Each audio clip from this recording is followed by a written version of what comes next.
saya padahal jengkel mau putra putri koyoran mau ada jenenge itu iya itu benar loh, ini riwayat hidup saya. Nanti ya saya mau bikin buku, nah pasti laris manis dah.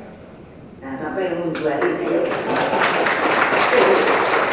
Saya cuma bilang ke orang pengecut gitu aja, gampang kok. Sampai waktu saya sering disuruh ikut konferensi kan, saya sendiri jadi pusing. Wah Pancasila tuh di dunia luar laris banget.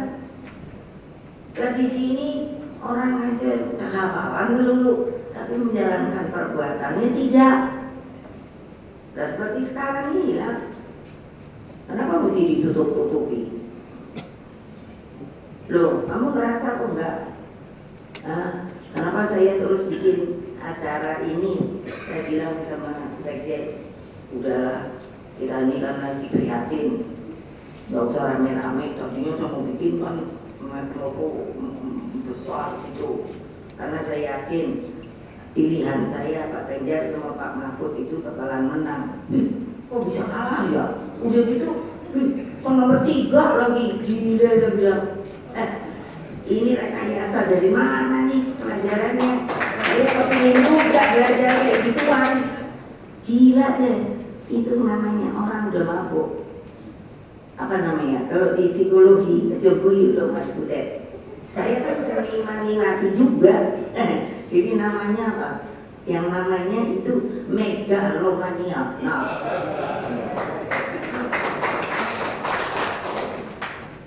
sampai pusing saya suruh membuat pidato, membangun tata dunia waduh. Karena itulah sangat wajar apabila pemikiran tersebut dapat diajarkan menjadi bagian dari kurikulum pendidikan agar seluruh rakyat Indonesia dapat mengetahui jalan pemikiran presiden pertamanya, Bapak Bangsa. Ya kok diungkap-ungkapin ya, bingung saya. Saya waktu lihat waktu Orde Baru kan saya aja nggak boleh kuliah ya. Bingung saya.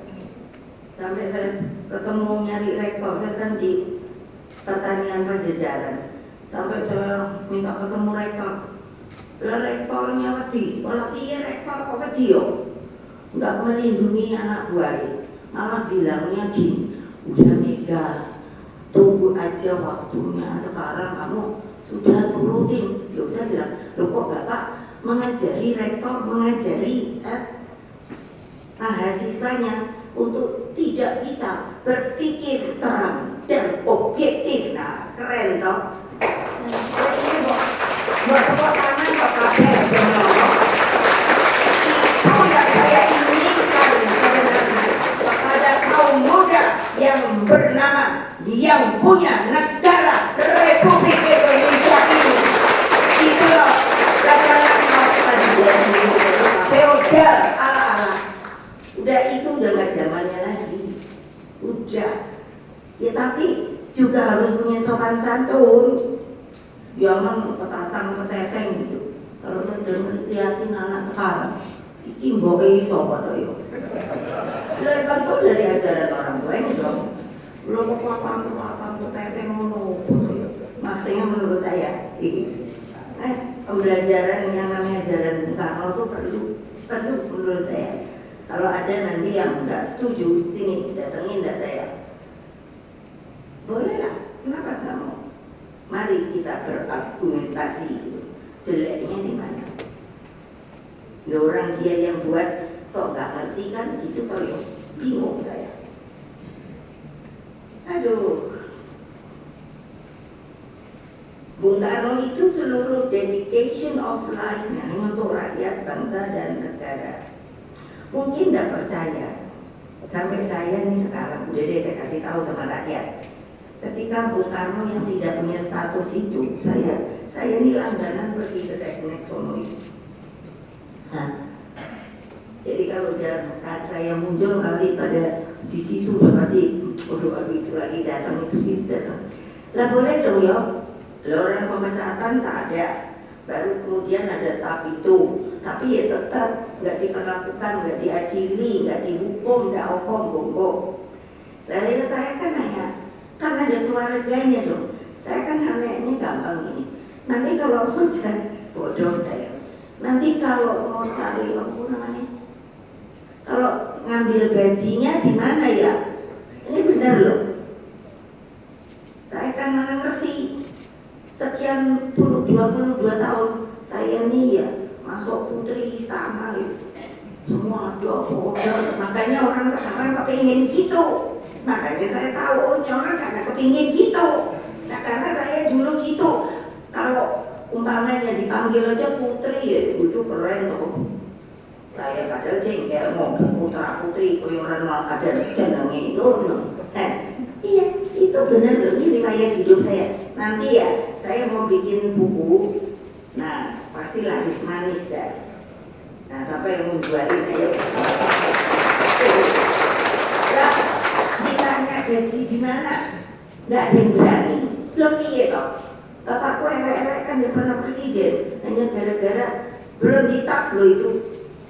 Tahun berapa ya dikunci di istana Bogor itu. Wah udah gitu kan pengawal koyoknya udah film. Dan itu mesti kalian anak muda punya sopan santun apa? Sudah nggak boleh ada dapur kita yang kasih makanan. Udah gitu apa? Pernah saya marah, kamu tahu kalau saya marah apa? Ditaruh di ada tahu apa tuh namanya? Rantang 2. Waktu itu kita bergantian mengirim makanannya sama adik saya. Tahu dia pulang nangis apa? Ada penjaga pengawal masa tuh Opa Darto anak muda dia ngomongin BNJ tentara Benyopo dia mesti punya yang namanya etika. Masa diudek-udek sama apa? Sama bayonet. Itu adik saya, masa adik saya mau bohong sampai nangis-nangis. Itu Opa Darto. Ini saya panggil Opa Darto. Dia polisi dia. Loh iya benar. Apa saya ngomong bohong? Tanya aja jenderal. Nah sudah itu besoknya saya yang bawa. Begitu disuruh taruh di meja, belum dia suruh buka, saya langsung nanya, kalau kamu minta ngomong yang benar, anak muda kesian juga, dia ini udah apa gemetar-gemetar juga. Saya buka ini ya. Sekarang apa yang kamu mau periksa? Saya punya pisau. Ini benar loh, saya berani disumpah. Itu yang saya omong. Punya pisau, punya garpu, punya apa sendok. Kamu punya orang tua apa tidak? Punya orang tua apa tidak? Siap, punya Bu. Kalau kamu memperlakukan bapak kamu atau ibu kamu seperti temanmu kemarin yang ngumpul sama bayonet, saya punya pisau, saya tusuk kamu. Gitu saya udah sadar. Pelajaran siapa itu sampai begitu tidak ada cerita bahwa orang yang dijaga oleh dia sebenarnya yang membuat dia bisa menjadi tentara Republik Indonesia. Ngomong masa hilang sekarang? Alah. Saya kalau ngomong dia udah gini nggak mau didengerin nggak keluar. Kok susah amat toyo. Untuk rakyat bangsa dan negara, karena itulah pemikirannya sangat relevan untuk dijabarkan menjadi lentera dalam tata pemerintahan negara. Nah yang bikin tata pemerintahan negara yang namanya konstitusi itu kan semua pendiri bangsa. Apa ada yang sekarang? No. Sini kalau mau berdebat monggo, gitu baik aku. Contoh ketika BPUPK saya suruh korek, bener ada nggak ada? Ada. Itu yang saya pegang, itu otentik. Nah, itu dulu. Kalian jangan penakut. Saya jadi manggil polisi 3 kali, kejaksaan 1 kali. Oh, terus apa coba? Tolong dong. Itu kan luar biasa ya kalau dipikir. Pikiran Bung Karno ini di dunia dipakai. yang to build the world anew itu di mana? Di PBB tahu? Sama kita sendiri, Orde Baru dipelesekin. Itu yang membuat saya jengkel, tahu nggak?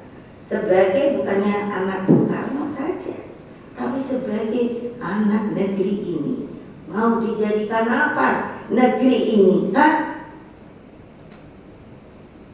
Ayo jawab saya kalau berani. Ya dong. Asia Afrika siapa yang bikin? Ya. Operatornya bikinan ini kan Bung Karno. Sampai kok bisa 28 negara yang ikut. Artinya apa? Percaya pada Indonesia. Udah gitu.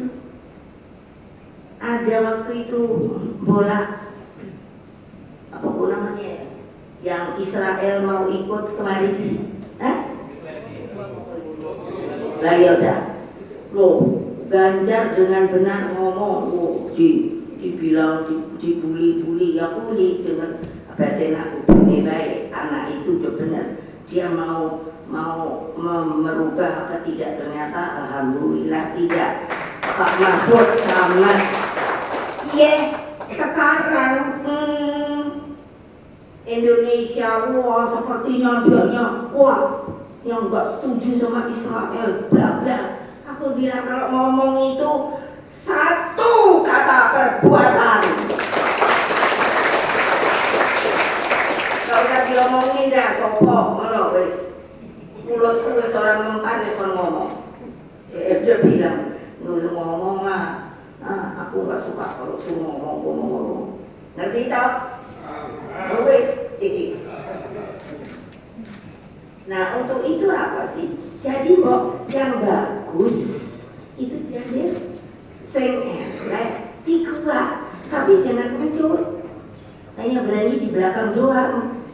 Gitu. Nah itu yang saya minta ini sama para penggede ini loh. Kalau udah terus bingung karena PDW. Kalau aku ditanya dia orang, aku bilang, saya ini pemerintah bagian mana kok? Lalu kamu datang ke saya kok? Urusan hukum, urusan pertanian, betul loh. Diam-diam loh, umpat-umpat loh. Lalu nggak ada merdekanya ya? Aku datang aja loh, karena katanya, ya kalau saya nanti datang, ibu kan nggak masuk ke KIM. Bapak urusannya aku mesti masuk ke KIM atau saya nggak masuk ke KIM. Ayo tepuk tangannya deh,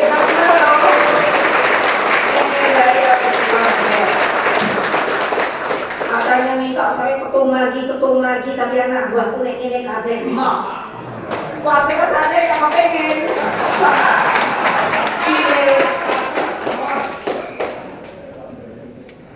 Mau nggak kalau sama yang kepengen nih Ayo.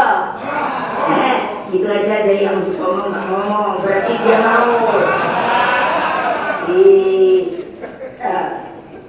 Gila dah. Iya bener loh, tata pemerintahan dia bukan bingung. Coba ya, aku lagi berbuka, engkau suwi-suwi aku banyak banget kantong maaf ya. MK saya yang bikin. Coba, perlu ini MK. Saya nyari gedungnya sendiri, presiden nih. Itu di situ tuh menjibu jalan Moga. Waktu itu Pak Jimli yang aku jadi. Sekarang leher. Dijadi mainan. Ya iyalah. Itu kan konstitusi. Belum lagi apa coba?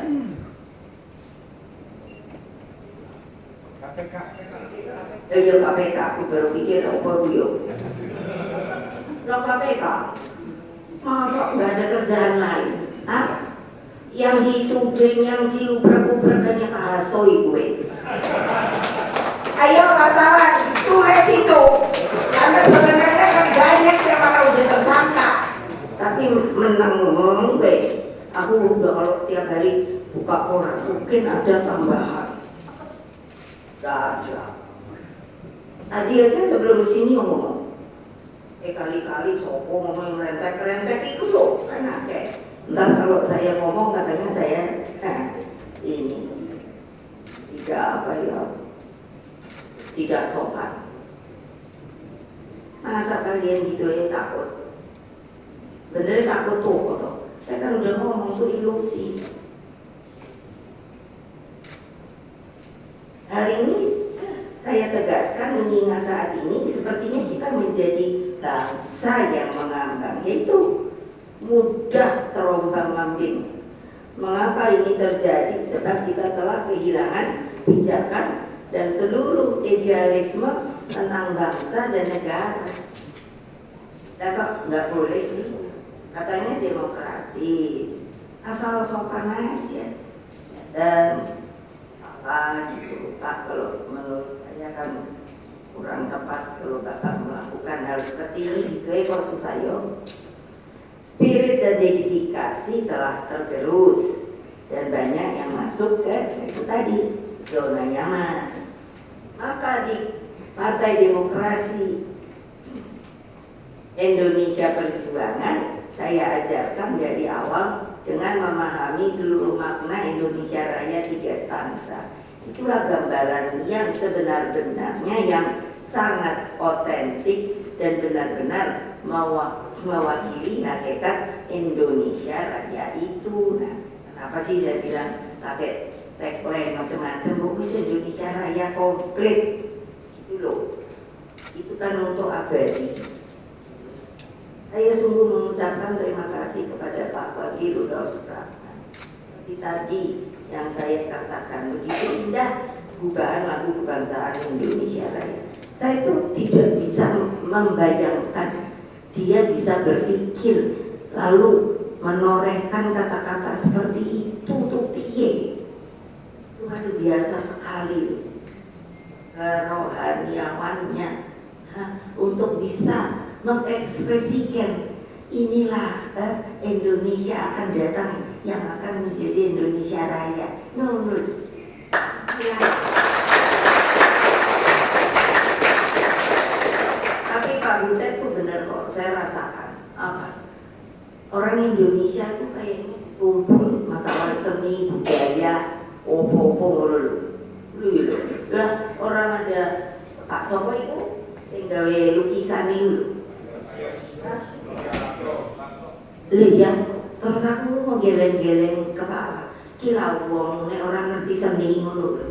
Lah saya kan belajar ya, karena bapak saya seniman, ibu saya seniwati loh. Banyak nggak tahu apa coba.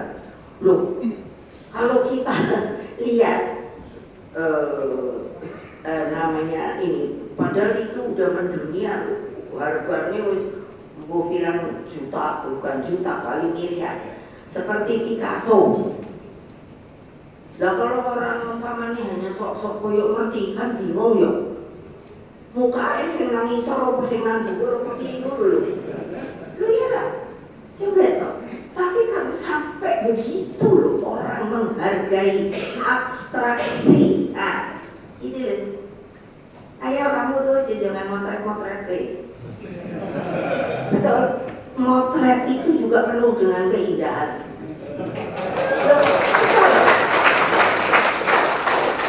Sekarang aja saya malas udah tua.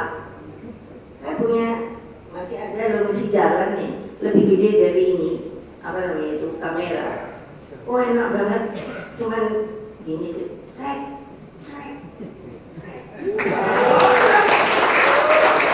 Itu mau tegang melulu tak liatin apa wartawan zaman sekarang.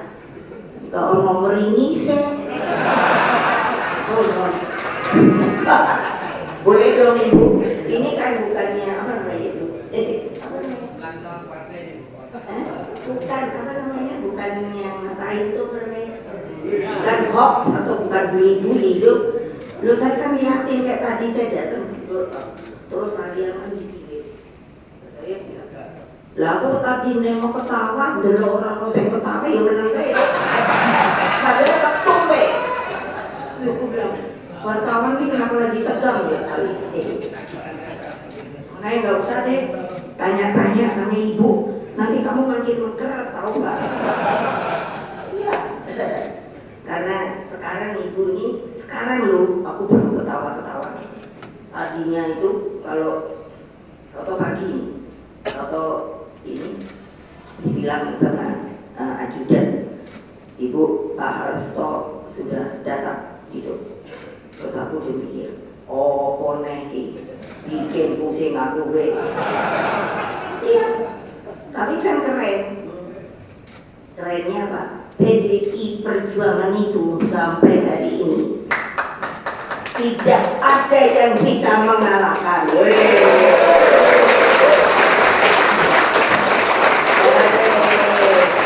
Coba siapa nyangka pada waktu itu mau nangis, mau marah ketika Jakarta nih ya, gila nih Jakarta. Terus aku mikir, gua tunjukin silatnya saya. Ya, coba toh, yang direkayasa. Lah saya itu kan kayak nggak ngerti, nggak orang lapangan, nggak omong. Aku mikir ini gawe-gawe skenario gitu. Maaf, 1000 maaf. Bodoh, apa? Ngambil mau Bali. Oh, gitu kan. Kayaknya enak kalau ngambil Bali. Dadah, ngono kan. Wes. Terus yang dijadikan aku sampai guyang-guyu. Orangnya namanya kan Gajah. Pakilnya itu dulu dari Buleleng. Aku tuh kenal semua loh. Nah iya pokoknya aku Gajah kayak. Nah, terus aku tuh mikir, dia mau nyimpen Bali. Ya wes alhamdulillah. Menantang Bali. Itu kenapa? Gua ini deh silatnya tata. Nah itu loh. Sombong banget. Jawa Tengah. Wow, diambil. Gitu tau. Terus aku lihat-lihat siapa sih uangnya kan mana. Terus aku ngomong nih, gua serang juga apa enggak ya? Jawa Tengah, terus Jawa Timur, mana lagi? Sumut, terus tempatnya Pak Poli, mana lagi tuh? Pokoknya 5 ya. Terus aku tuh cuma mikir nih, kalau nanti saya benar-benar main silat banget gitu, terus kalau ada apa-apa terus gitu tak? Ya udah cuma mikir, ya enggak apa-apa deh, aku yakin kok sama rakyatku apa. Begitu di atasnya itu pada nggak jadi, di bawahnya dong. Boleh lihat kabupaten, kota dan lain sebagainya. Itulah yang membuat kita masih tetap membela. Pak Pramil, oh tadinya nangis-nangis. Keren loh.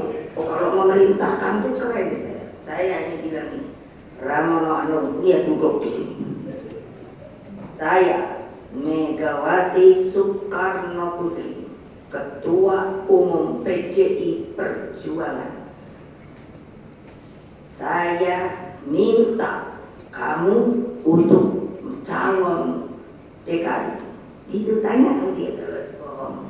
Langsung dia merah segulung. Saya nggak mau, ini perintah ketua umum. Itu saya mau nangis berat. Karena telepon istrimu, oh aku senang kenapa? Toto datang lagi, loh namanya istrinya Mbak Hani. Hani bilang, loh kalau itu perintah ibu kamu mesti nurut.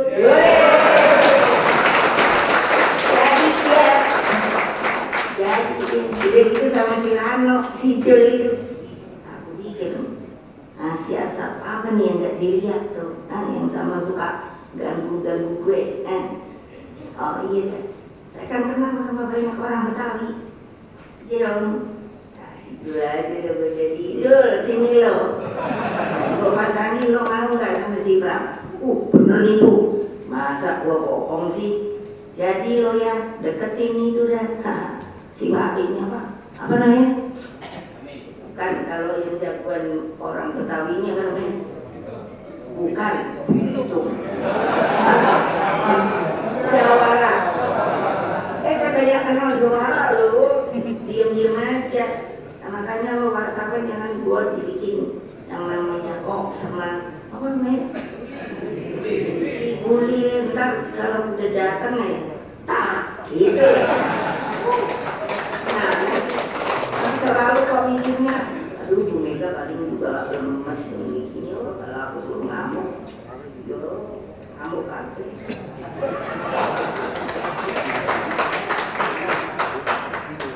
kenapa kok tadi saya permulaannya itu saya bilang energi kita tuh mesti langsung naik lagi karena sudah sah Bung Karno itu dikembalikan nama baiknya. Nah, dengan begitu, jadi apa? Kalau kita baca namanya ajaran atau ide-idenya, apalagi ini penuh tantangan, makanya saya dulu ada juga tulisannya, kalau nggak salah untuk 17 Agustus tahun Vivere Pericoloso. Dan yang sebetulnya saya dari dulu ingin ngomong, yang saya senang dalam diri saya sendiri, orang kok nggak inget ya, yang membacakan proklamasi itu sopo. Udah gitu dia ditaruh di mana, tapi terus setiap 17-an kan orang ngomong tak proklamasi gitu, terus orang selalu ribut ingin tuh disuruh baca itu. Dalam batin saya, lo ingat gak sih yang pertama kali ngomongin itu kan sopo? Emangnya datang melayang-layang gitu loh. Supaya kamu insaf, ya tetap Bung Karno sepanjang ada republik ini. Lupa apa aja, kalau ada lupa. Kalau itu yang gila bikin tuh tulisannya kan ada. Saya seneng banget ya, kalau udah mau datang 17-an, saya suka menggoda diri saya sendiri.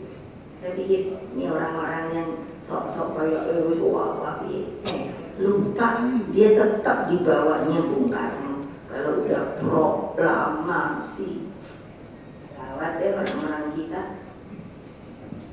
Kita itu bukan kita PDI Perjuangan,